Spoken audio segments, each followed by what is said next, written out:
In the book, the First Advent in Palestine author Kelly Nikondeha says this: Advent calls us to wrestle honestly with this truth. Troubles don't disappear just because Jesus arrived.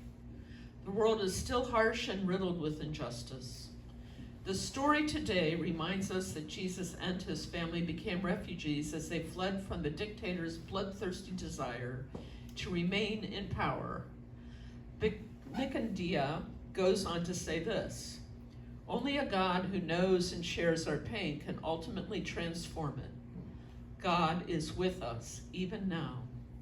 Hear the ongoing story from Matthew chapter 2, verses 1 through 12.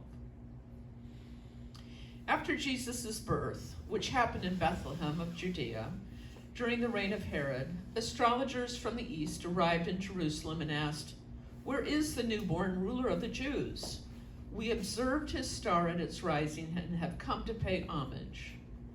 At this news, Herod became greatly disturbed, as did all of Jerusalem. Summoning all the chief priests and religious scholars of the people, he asked them where the Messiah was to be born. "In Bethlehem of Judea," they informed him. "Here is what the prophet has written. And you, Bethlehem, land of Judah, are by no means least among the leaders of Judah. Since from you will come a ruler who is to shepherd my people Israel." Herod called the astrologers aside and found out from them the exact time of the star's appearance. Then he sent them to Bethlehem after having instructed them, "Go and get detailed information about the child. When you have found him, report back to me so that I may go and offer homage too." After their audience with the ruler, they set out. The star which they had observed at its rising went ahead of them until it came to a standstill over the place where the child lay. They were overjoyed at seeing the star, and upon entering the house found the child with Mary, his mother. They prostrated themselves and paid homage. Then they opened their coffers and presented the child with gifts of gold, frankincense, and myrrh. They were warned in a dream not to return to Herod, so they went back to their own country by another route. After the astrologers had left, the angel of God suddenly appeared in a dream to Joseph with the command, "Get up, take the child and his mother and flee to Egypt. Stay there until I tell you otherwise. Herod is searching for the child to destroy him."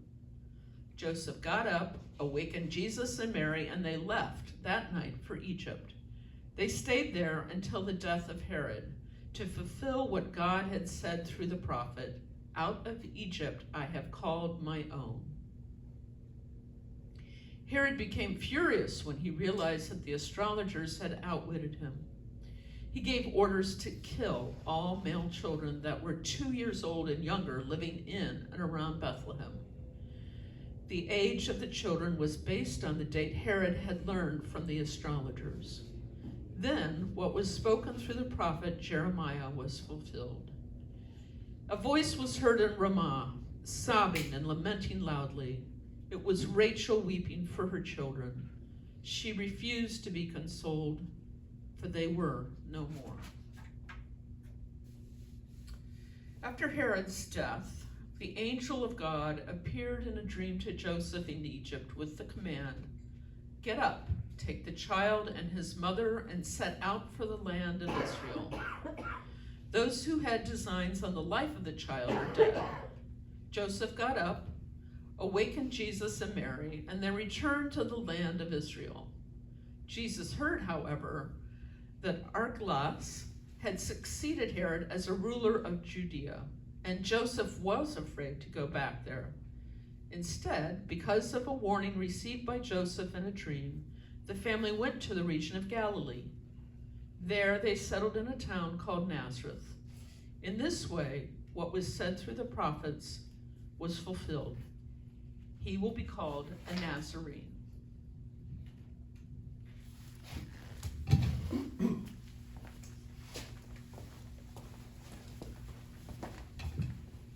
Thanks, Marlene. This This Sunday brings us to the end of our What Child Is This series. Over these weeks, we've been asking not only who Jesus is, but how Jesus shows up. Again and again, the answer has surprised us. God does not arrive with certainty or polish or control. God arrives as a child, vulnerable, dependent, born into a world that's not ready.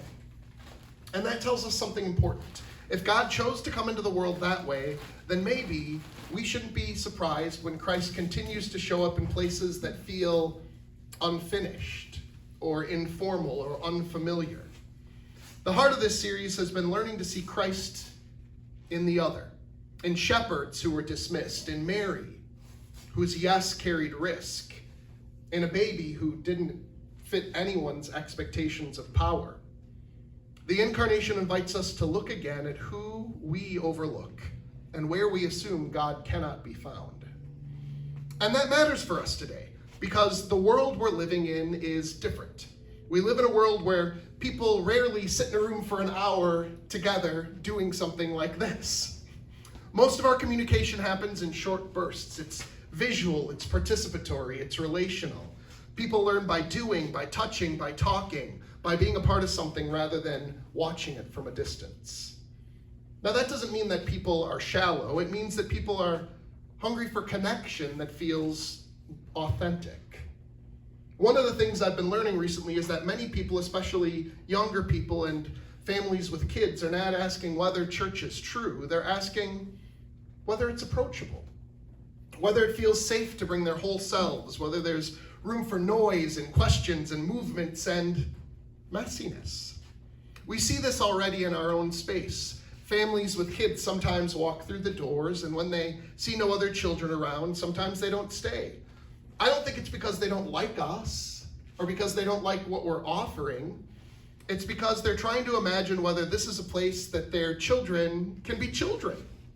It's not a failure, it's just information for us. The incarnation teaches us that God doesn't wait for people to come fully formed, that God goes to where people are, that God speaks in the language of the moment, that God meets people on roads and at tables, in homes, in fields, and at weddings. In some way, that's what we're doing here today. We're sitting at tables, we're hearing the gospel, we're talking to one another, and we'll be sharing food. This isn't a distraction from worship. This is worship that we feel is shaped by relationship. That's part of the reason that we do brunch church. If the question of this series is, what child is this? Then maybe some of the questions for brunch church is, what kind of space helps us to notice Christ among us? What if worship is not only something we attended, but something that we experienced together? What if church made room for hands-on prayer, for creative expression, for shared meals, and for maybe even a little holy chaos? What if the presence of children wasn't something we worked around, but something that shaped us? There's a form of doing worship that some churches in our conference and lots of churches across the United States have started doing called messy church.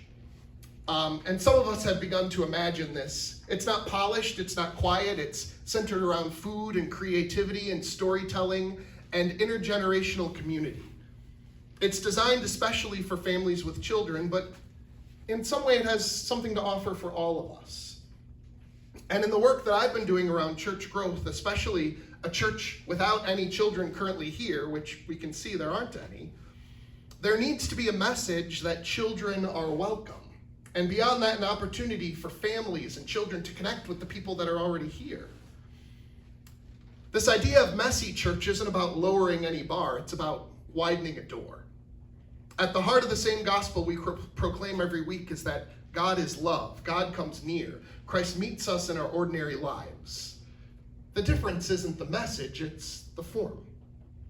Jesus did this all the time. He taught with stories that people could touch: seeds, bread, nets, lost coins. He met people where they already were and trusted that God was at work there. We've been talking about this messy church in our leadership team, and it's just one of the first things that we're thinking of as an experiment that we may try in the future and that we hope to do in the coming year. Although the community that we've been creating has room for all, sometimes special invitations can help. So as we close this series, I want to invite us to hold two things together: faithfulness and curiosity. Faithfulness to the story that grounds us, the story of a God who comes as a child and invites us to see the holy in one another. Curiosity about how that story might be told, embodied, experienced in new ways. This is not about abandoning who we are. It's about listening for where Christ is already moving and having the courage to follow.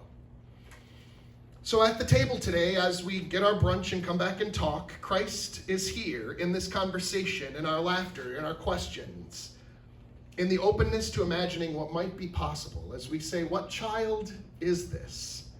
This is the child who invites us to make room, to loosen our grip, to trust that God still delights in meeting people exactly where they are. And that's good news. So as we go and we get our food, we've got quiche. Yeah, there's quiche, Danish, and grapes. Quiche, Danish, and grapes, yeah. Yeah, and for the quiche, I think there's enough for everyone to have one slice, and then there's extra. Perfect. Yeah. Good. And there are labels on the quiche as to what they are. But as you come back together, the way that we wanted to think through this, I believe, is to try to think creatively about what can we do to possibly connect in new and different ways. In what ways can we make our worship experience more experiential and relevant? I think that there's wisdom in the group, and we'll share in that wisdom as we meet together.